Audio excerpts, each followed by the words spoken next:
بسم اللہ الرحمن الرحیم۔ السلام علیکم۔ ربیع الاول کا مبارک مہینہ اور ہر وقت آج کل ایک عجیب سی سرشاری روح پر طاری رہتی ہے، ایک محبت کی فضا میں جیتی ہوں اور ہم سب شاید اسی فضا میں سانس لے رہے ہیں جو ہمارے لیے تقویت کا باعث ہے، ہماری روح کو اپنا اظہار کرنے کی طرف راغب کرتی ہے اور ہم اپنی روح کی آواز سنتے ہیں اس مہینے، کیونکہ ہم تن من سے جس ہستی پر ایمان لاتے ہیں اس کا ذکر کرتے ہیں۔ مختلف محفلیں ہوتی ہیں، نعت کی، درود کی۔ بچپن میں الطاف حسین حالی کی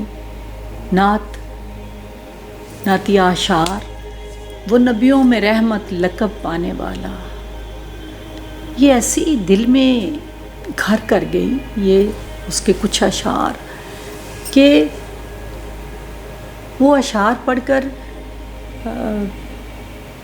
ایک پورا تصور ذہن میں ایک رحمت کا، کرم کا، سخاوت کا، شفاعت کا آ جاتا تھا۔ اس وقت جب شعور ابھی شاید ہوا بیدہ تھا، ابھی کہیں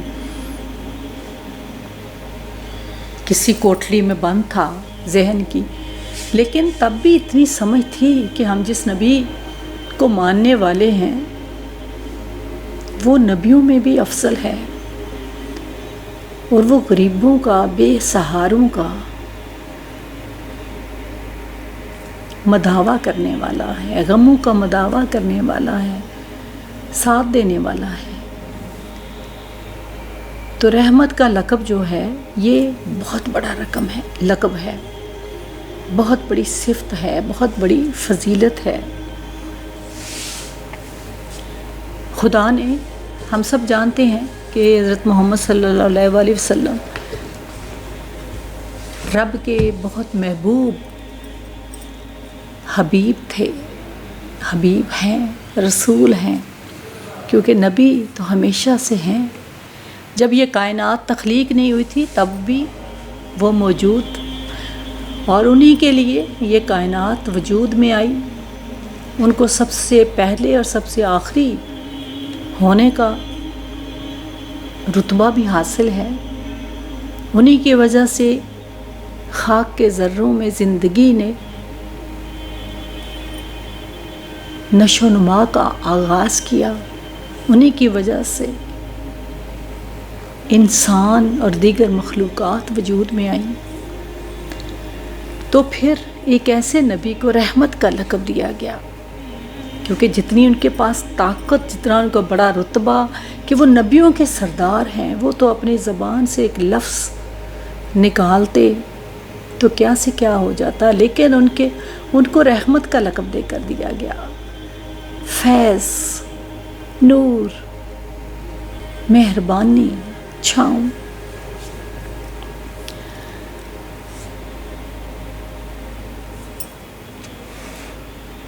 انسان کا وجود آگ، پانی اور مٹی، ہوا کا مرکب ہے۔ میں اکثر اس حوالے سے بات کرتی رہتی ہوں کہ انسان جو ہے وہ یک وقت دو دنیاؤں کا باشندہ ہے،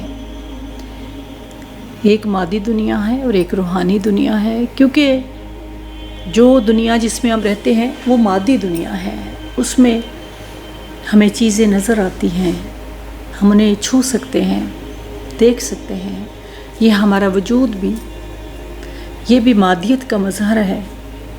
لیکن ایک روحانی دنیا ہے جو نظر نہیں آتی، جان نظر نہیں آتی، روح نظر نہیں آتی، لیکن اصل چیزیں وہی ہیں۔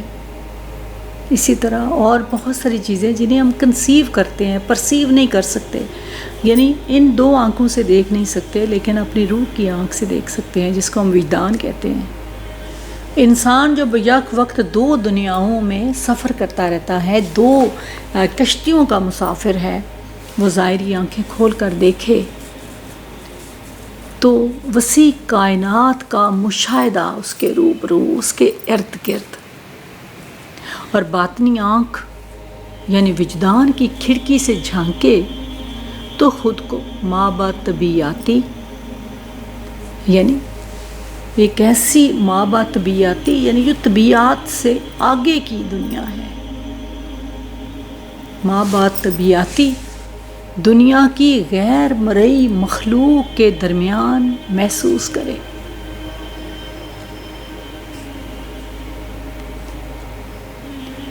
روح اور مادہ اپنی فطرت کے حوالے سے متضاد خصوصیات کے حامل ہیں۔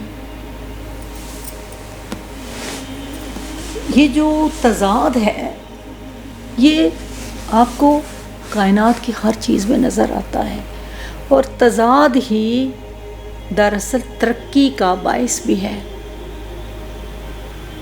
یہ جو لڑائی ہے تضاد ہے، یعنی اس کو ہم کوئی دوسری لڑائی نہیں سمجھ سکتے، ایک چیز کسی کے برعکس ہونا، الٹ ہونا، یہ تضاد بعض اوقات مثبت عمل کا سبب بھی بن جاتا ہے۔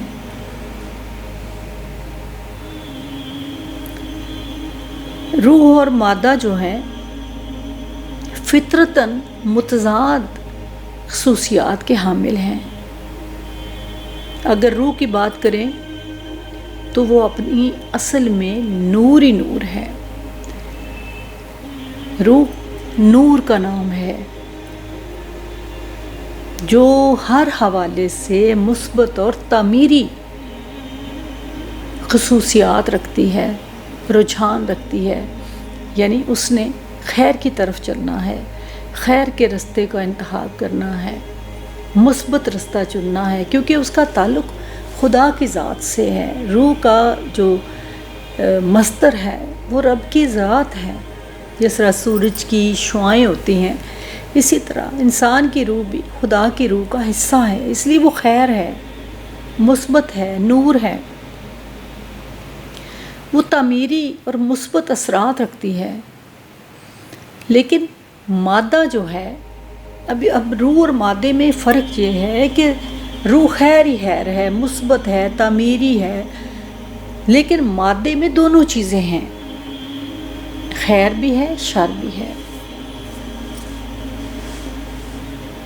اور یہی امتحان ہے کہ مادے کے اندر روح تو غلطی کرے گی نہیں، کیونکہ وہ تو ہے ہی خیر کا نام، وہ تو ہے ہی مثبت رجحانات کا نام، تعمیر کا نام، نور کا نام، لیکن مادے میں دونوں چیزیں موجود ہیں، دونوں متضاد چیزیں موجود ہیں، تعمیر بھی ہے اور تخریب بھی ہے۔ اس لیے مادے کو روح کے تابع کرنا بہت ضروری ہے۔ اگر مادہ روح کی تابع داری نہیں کرتا تو پھر وہ شر کی جانب چلا جاتا ہے، کیونکہ عموماً شر کا رستہ زیادہ کشش رکھتا ہے، دنیاوی حوالے سے دیکھا جائے تو، وقتی حوالے سے دیکھا جائے تو، مفادات کے حوالے سے دیکھا جائے تو۔ اس لیے مادے کو روح کے تابع کرنا ضروری ہوتا ہے، اور یہی مرشد کرتا ہے۔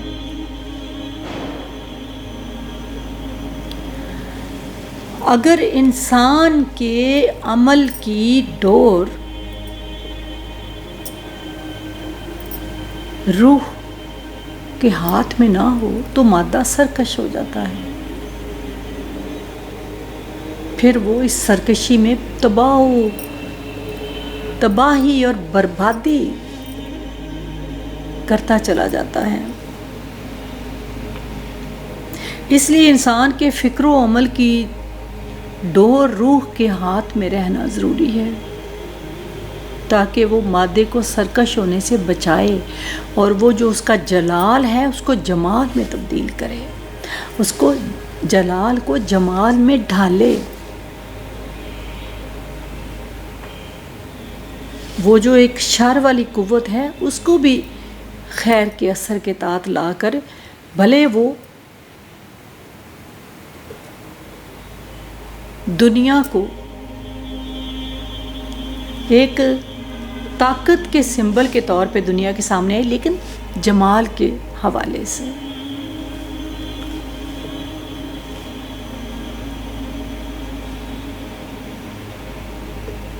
جب جلال جمال کا روپ دھر لیتا ہے اور اپنی طاقت کے زحم میں نہیں رہتا تو پھر وہ خیر کے راستے پر چلنے لگتا ہے. لیکن مادہ روح سے بے نیاز ہو جائے تو وہ سرکش ہو جاتا ہے. وہ جمالیاتی احساس سے دور چلا جاتا ہے اور اپنی طاقت کے خمار میں ہر قسم کے جمال کو ختم کرنے کے در پہ ہو جاتا ہے. یہ بھی ایک بڑی بدنصیبی ہوتی ہے کہ وہ نہ صرف اپنے آپ کو نقصان پہنچاتا ہے بلکہ اپنے ارد گرد جو خوبصورتیاں ہیں ان کو بھی پامال کرتا ہے. دوسرے لفظوں میں ہم یہ بھی کہہ سکتے ہیں کہ جلال کو رہنمائی میسر نہ ہو. جلال کو آپ یہاں پہ طاقت کے معنی میں لیتے ہیں، جس میں غصہ بھی ہے، خمار بھی ہے اور اپنے ہونے کا احساس بھی ہے. اس کو رہنمائی نہ ملے تو وہ تخریب کی شکل اختیار کر جاتا ہے. آپ دیکھیں کوئی بھی فرد ہو، اس کے پاس رتبہ ہو، عہدہ ہو، طاقت ہو، لیکن اگر اس کے اندر کی کھڑکی نہیں کھلی ہوئی تو وہ سرکش ہو جاتا ہے. اسے خوف نہیں رہتا، اس میں جمال نہیں رہتا، کمال نہیں رہتا. یوں خیر اور شر کی طاقتیں نہ صرف انسان بلکہ کائنات میں موجود ہیں. صرف کائنات نہیں بلکہ ہر زندہ شے میں اپنی سربراہی اور غلبے کے لیے برسر پیکار ہے. خیر اور شر کی جو طاقتیں ہیں، یہ انسان کا وجود بھی ایک کائنات ہے، اس کے اندر بھی اور کائنات کے اندر بھی، بلکہ کائنات میں موجود ہر شے کے اندر یہ جو خیر اور شر کی طاقتیں موجود ہیں، یہ اپنے اپنے غلبے، اپنی اپنی سربراہی اور ایک طرح سے حکمرانی کے لیے ہر وقت برسر پیکار ہیں. شر خیر کو نیچا دکھانا چاہتا ہے اور خیر شر کو مغلوب کرنا چاہتی ہے.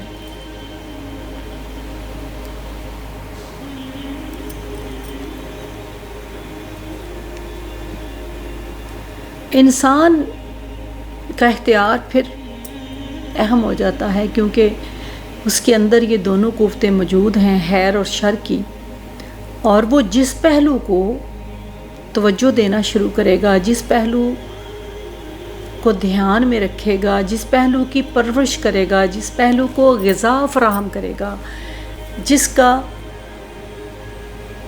احساس کرے گا، وہ توانا ہوتا جائے گا اور حکمران بنتا جائے گا، اور دوسرا مغلوب ہوتا جائے گا، اس کے ماتات ہوتا جائے گا.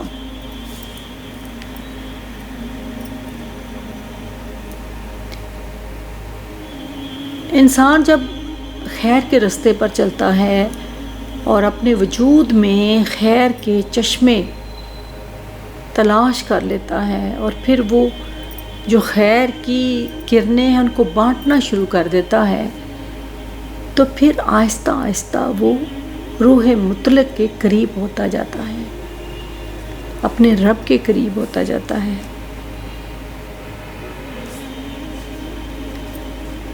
اب انسان کی جو سب سے بڑی آزمائش ہے، سب سے بڑی مجبوری ہے، جس طرح میں نے پہلے کہا کہ وہ دو کشتیوں کا مسافر ہے، مادہ ہے اس کے اندر، اس کا وجود کا پہلو مادیت بھی ہے، روحانیت بھی ہے، اس کا خاک کا پتلا ہے اور اس کے اندر روح ہے، احساسات ہیں، دل ہے، دماغ ہے. ہر حوالے سے آپ کو دو متضاد قوتیں اس کے اندر نظر آتی ہیں. تو کہنے کو تو یہ باتیں بڑی آسان لگتی ہیں کہ وہ ایک راستہ چھوڑ دے، شر کا اور خیر کا راستہ اپنا لے اور اپنے رب کے قریب ہو جائے، ہے خیر کو اتنی ترقی دے کہ اس کا وجود خیر کا لمبردار بن جائے اور روح کی بات سنے، روح مطلق کا وصل اس کو نصیب ہو. وہ کوشش بھی کرتا ہے، لیکن جو جبلت کی جکڑ ہے وہ بار بار اس کو رسیوں میں باندھ لیتی ہے، رسی کھینچ لیتی ہے، وہ جا رہا ہوتا ہے خیر کے راستے پر. تو جبلت بہت طاقتور بہت سرکش، اس کو ایک گھوڑے کی طرح ہے، ایک سرکش طاقت ہے جو انسان کے وجود کو اپنی رسیوں میں قید کر لیتی ہے، اور اتنی رسیاں اس کے وجود کے گرد باندھ دیتی ہے کہ اس کو بار بار کھینچتی رہتی ہے۔ جو مضبوط ارادے کے مالک ہوتے ہیں، شعور والے ہوتے ہیں، وہ ان رسیوں کو توڑ دیتے ہیں، لیکن یہ رسیاں توڑنا اور جبلت کی جکڑ سے آزادی حاصل کرنا اتنا آسان نہیں ہے، مشکل مرحلہ ہے، آزمائشیں رکھی گئی ہیں، اور یہی خدا کی محبت ہے۔ وہ چاہتا ہے کہ انسان آسان رستے سے چل کر اس تک نہ پہنچے، لمبا سفر طے کر کے آئے، ریاضتیں کرے، چلے کاٹے اور پھر اسے پائے۔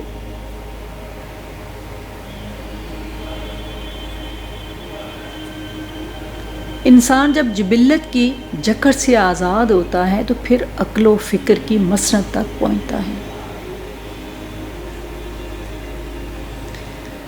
اس سارے عمل کے لیے ذاتی کاوش تو ضروری ہے، ارادہ ضروری ہے، مرضی ضروری ہے، کمٹمنٹ ضروری ہے، لیکن ایک اخلاقی حکم بھی بہت ضروری ہوتا ہے جو انسان اپنے وجود پر لاگو کرتا ہے، کیونکہ جب ابتدا میں انسان سفر آغاز کرتا ہے، جب شعور ترقی کی اعلیٰ منزل پر نہیں ہوتا، تو اس وقت اسے ایک اخلاقی حکم کی ضرورت ہوتی ہے۔ جس طرح ہم بچوں کو کہتے ہیں کہ جھوٹ مت بولیں، جھوٹ بولیں گے تو یہ سزا ملے گی، فلاں شے مت کھائیں، تو وہ بھلے ڈر کر یا کسی حوالے سے وہ اسے اجتناب کرتے ہیں۔ تو شروع میں ہمارے وجود کو بھی ایک اخلاقی حکم کی ضرورت ہوتی ہے، بعد میں جا کر ہم اس کی گتھیاں سلجھاتے ہیں، اس کی حقیقت جانتے ہیں کہ وہ اخلاقی حکم کیا تھا،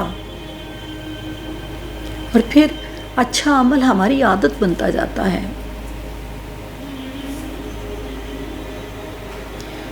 یہ جو اخلاقی حکم جس کی ہم بات کر رہے ہیں، اس لیے انسانوں کی بھلائی اور رہنمائی کے لیے مختلف زمانوں، علاقوں، قوموں، نسلوں کے درمیان پیغمبروں کا سلسلہ جاری رہا۔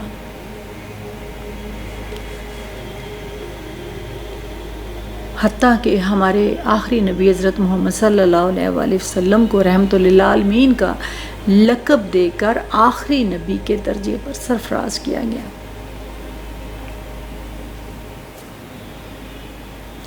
ہمارا رب جو شارک سے قریب ہے، وہ 70 ماؤں سے مہربان ہے۔ وہ کہتا ہے میں 70 ماؤں سے مہربان ہوں، مگر وہ قہار اور جبار بھی ہے۔ جب وہ شرک کو دیکھتا ہے، انسان کی نافرمانی دیکھتا ہے، تو پھر سزا بھی دیتا ہے۔ اس کی قہاری اور جباری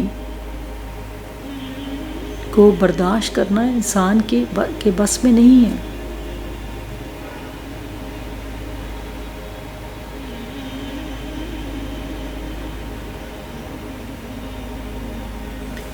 یہ وجہ ہے کہ انسان کرم کی بارش، یعنی جو 70 ماؤں سے زیادہ رحم کرنے والا ہے، کرم کرنے والا ہے، اس کی کرم کی بارش کے ساتھ ساتھ انسان کو آزمائشوں کے صحراؤں سے بھی گزرنا پڑتا ہے، خوف، ڈر، قہاری کا، جباری کا، رستے سے بھٹکنے کا۔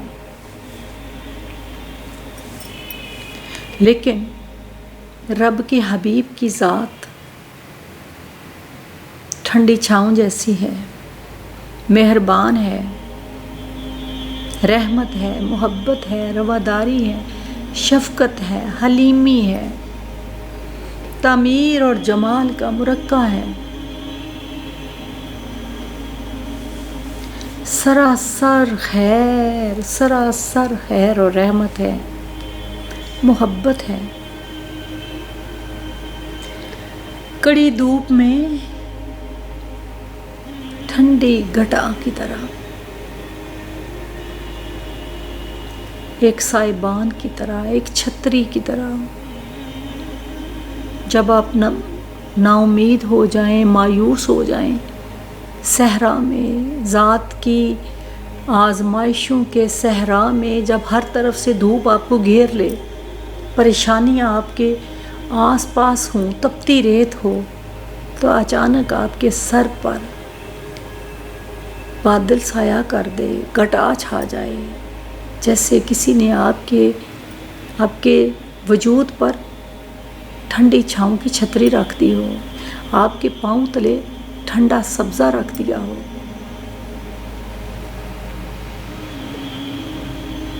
یہ احساس جب ہم اپنے نبی صلی اللہ علیہ وسلم کا ذکر کرتے ہیں، تصور کرتے ہیں، تو یہ ٹھنڈی چھاؤں کا احساس، رحمت کا احساس ہر وقت ہمارے ساتھ رہتا ہے۔ یہ ایسی رحمت ہے جو مصیبتوں اور ناممکنات میں معجزاتی تاثیر کی حامل ہے۔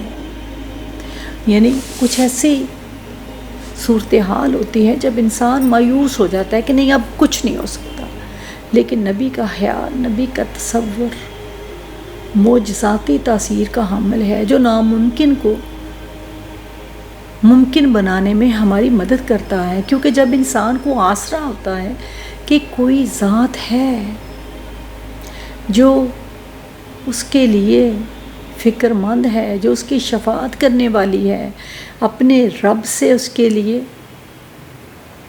خیر طلب کرنے والی ہے، تو پھر انسان اپنی پوری قوت کے ساتھ مشکلات کا سامنا کرتا ہے اور مشکلات کو آسانیوں میں تبدیل کرتا ہے، ناممکنات کو ممکنات بناتا ہے۔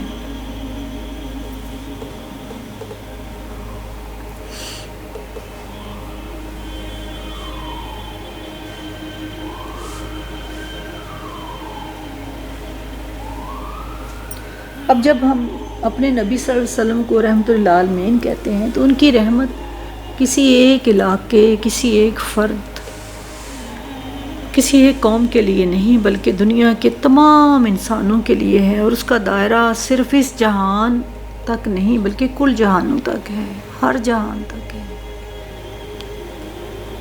اس دنیا میں جتنے جہان ہیں، جتنے آسمان ہیں، جتنی دنیایں ہیں، ان سب کے لیے ہے۔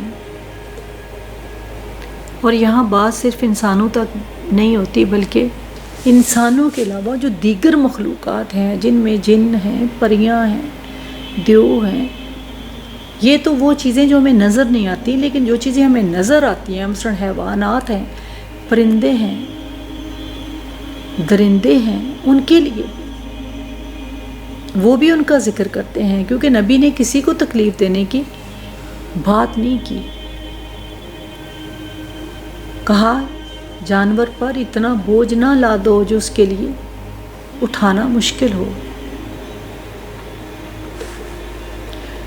اس کی غذا کے حوالے سے فکر مندی ظاہر کی، دیکھ بھال کے حوالے سے۔ تو ہر مخلوق ان کی رحمت کے سائے میں ہے۔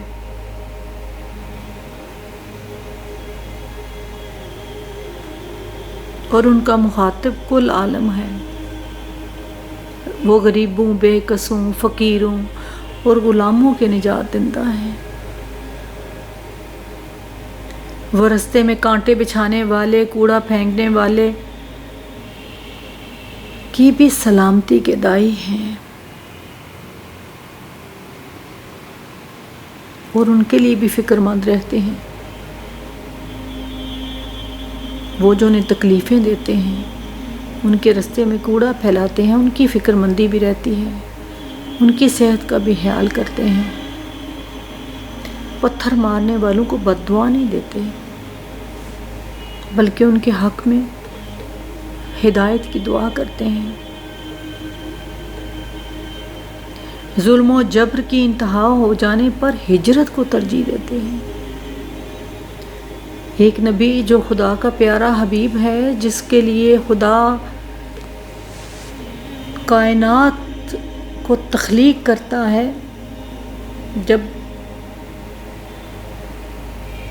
اس کو نہ ماننے والے اس کے لیے مشکلات پیدا کرتے ہیں، تو وہ ان کو نقصان پہنچانے کی بجائے، جنگ کرنے کی بجائے ہجرت کو ترجیح دیتے ہیں۔ انسانیت، امن کا اس سے بڑا کیا سبق ہوگا؟ ہجرت کو ترجیح دینا جنگ و جدل سے اجتناب کرنا ہے، کیونکہ آپ کی شان اور آن رحمت ہے، آپ کی پہچان رحمت ہے۔ وہ جس دین کے پیامبر ہیں اس کا جوہر سلامتی ہے۔ جب ہم کہتے ہیں السلام علیکم تو ہم دوسروں پر سلامتی بھیجتے ہیں۔ ہم اپنی گفتگو کے آغاز میں دوسروں کو زندہ رہنے کی، سلامت رہنے کی، خوش رہنے کی دعا دیتے ہیں۔ تو ہمارے دین کا جوہر سلامتی ہے، امن ہے۔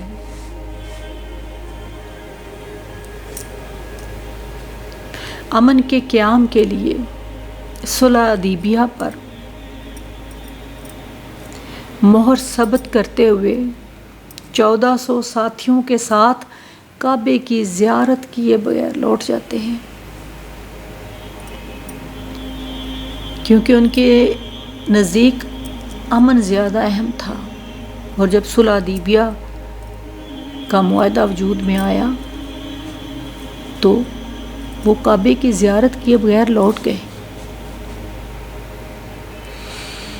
وہ انسانوں کی تفریق کے قائل نہیں، اس لیے مکہ میں قحط کے دوران خدا کو نہ ماننے والوں اور نبی پاک صلی اللہ علیہ وسلم کے ساتھیوں پر ظلم ڈھانے والوں کے لیے بھی غلے کا اہتمام کرتے ہیں۔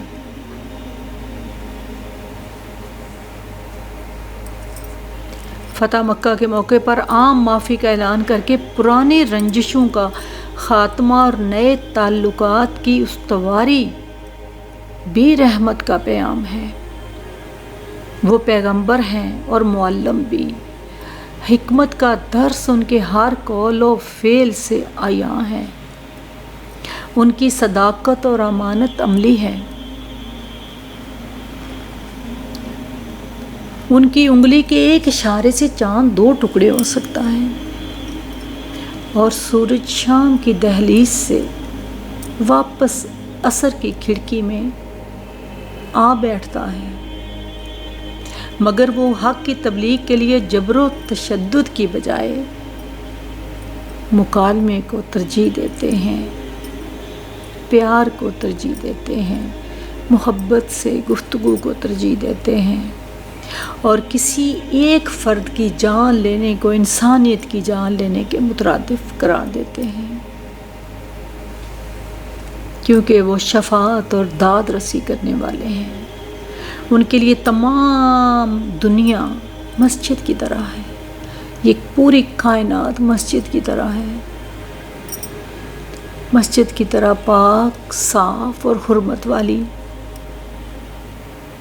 اسی طرح دنیا کے تمام لوگ قابل عزت، معتبر اور محترم، انسان ہونے کے ناطے ایک جیسی عزت کے قابل، ایک جیسے سلوک کے قابل، اشرف المخلوقات۔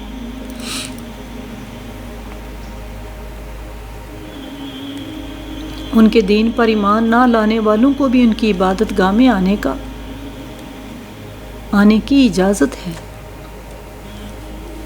وہ میثاق مدینہ جیسے معاہدوں کے ذریعے اجتماعی خیر کے داعی ہیں،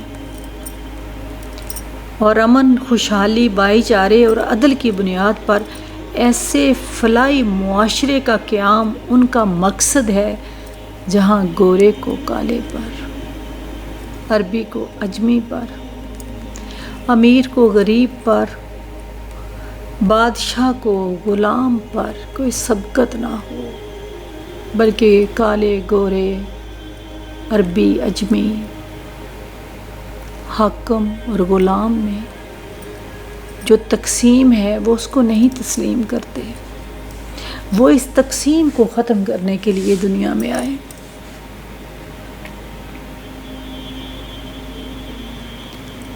کالے گورے، عربی اجمی، امیر غریب اور حاکم اور غلام کی تقسیم کو جنم دینے والا کوئی قانون ان کو گوارا نہیں۔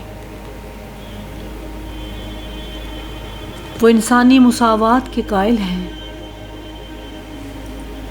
اور انسان ہونے کے ناطے اپنے پرائے سب ان کے لیے معتبر ہیں، سب اچھے ہیں۔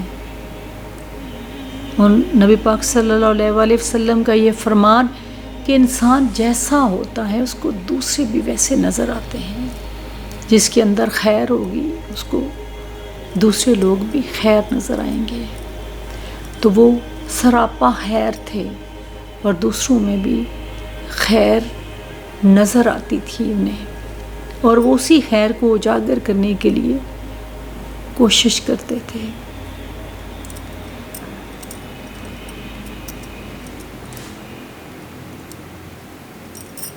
حجۃ الوداع کو بار بار پڑھنے کی ضرورت ہے، کیونکہ یہ ایک خطبہ نہیں، یہ ایک ضابطہ ہے، قانون ہے۔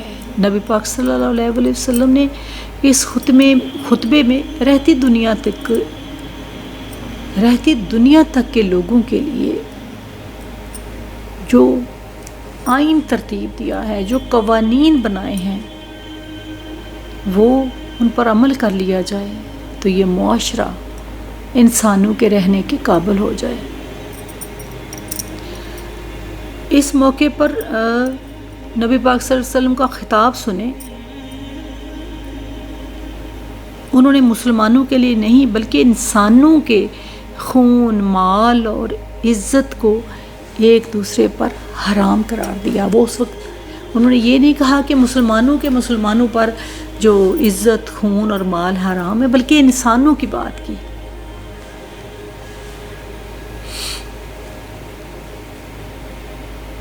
اور خون خرابے اور دنگا فساد سے پرہیز کی تلقین کی۔ وہ سرور کائنات ہیں مگر اپنے لیے امتیازی سہولیات اور مراحات کے طالب نہیں۔ معراج کے موقع پر بھی وہ اپنے لیے نہیں، اپنی امت کے لیے بخشش طلب کرتے ہیں، آسانیاں طلب کرتے ہیں۔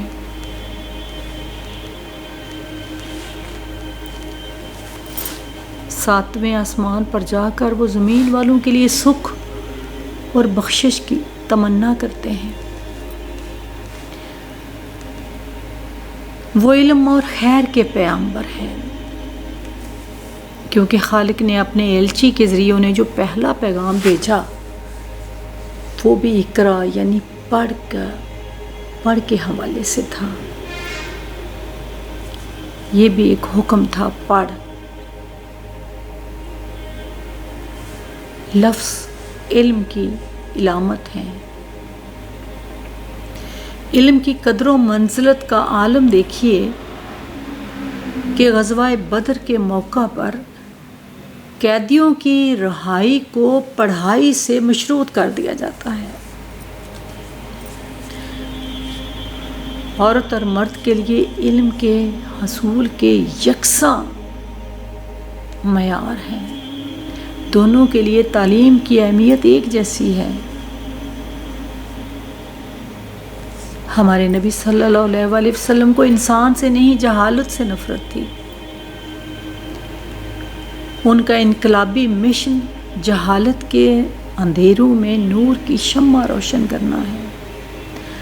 عرب جس پہ کرنوں سے تھا جہل چھایا، پلٹ دی بس کان میں اس کی کایا۔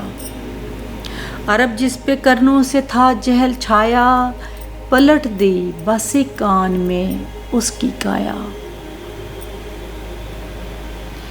دین کے نام پر قتل و غارت کرنے والوں، عورت کی تذلیل کرنے والوں، معاشرے کا امن برباد کرنے والوں اور کائنات کا جمال تباہ کرنے والوں پر بھی رحمت للعالمین کی سیرت کی بارش برسے۔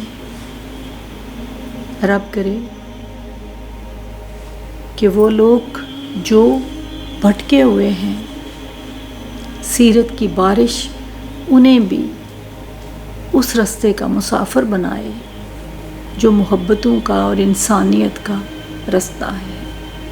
شکریہ۔